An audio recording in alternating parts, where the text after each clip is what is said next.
It was just another cold November night when Jack Turner locked up the tiny diner where he worked the late shift. The streets of Maple Ridge were slick with rain, the kind that soaks your bones and makes you feel lonelier than you already are. Jack was used to the quiet.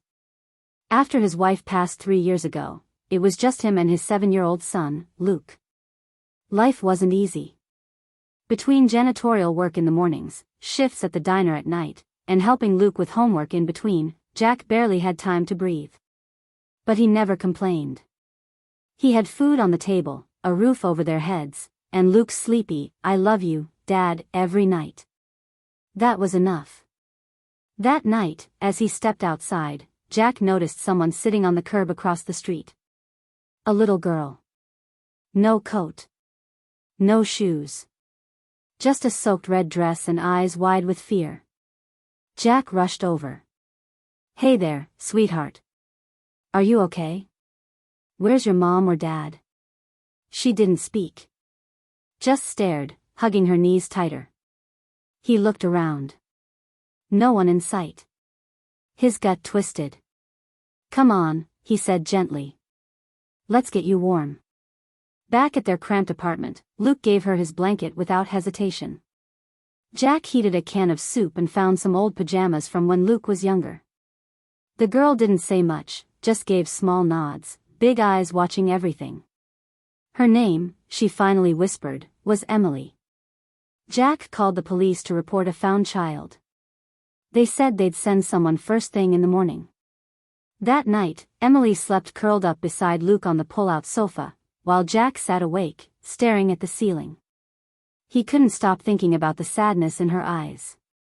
Morning came, and with it, flashing red and blue lights.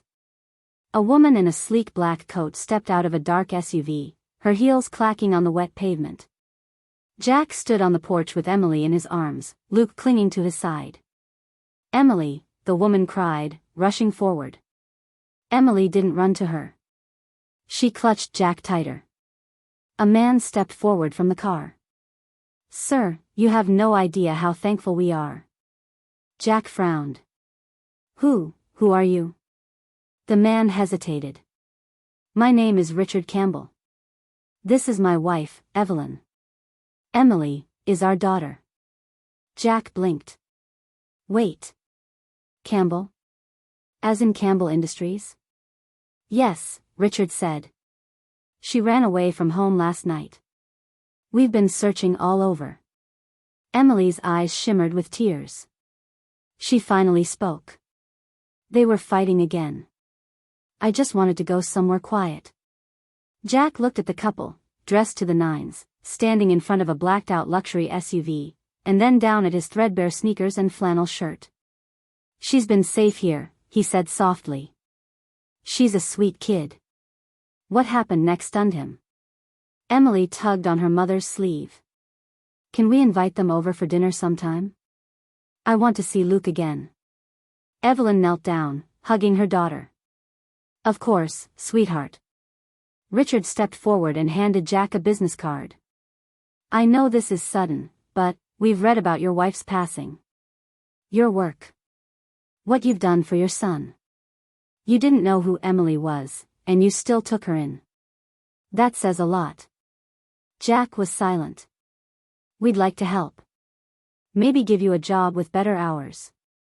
Benefits. Something that lets you be home more. And maybe help with Luke's schooling too." Jack was stunned. "You don't owe me anything." "No," Richard replied. "But sometimes, the world needs more people like you. And fewer reasons for kids to run away."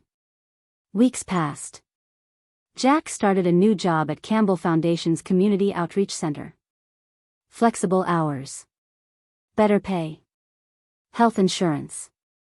Luke started piano lessons, his dream. Emily visited every Saturday. She and Luke became like siblings. Laughter filled the apartment again.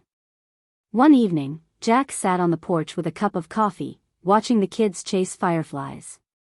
"I didn't do anything special," he said quietly to Evelyn, who had stopped by with homemade pie.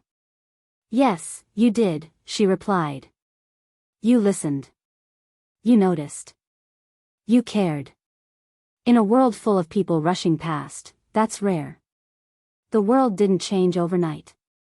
But for one frightened little girl, one tired single dad, and one lonely boy, it got a whole lot brighter.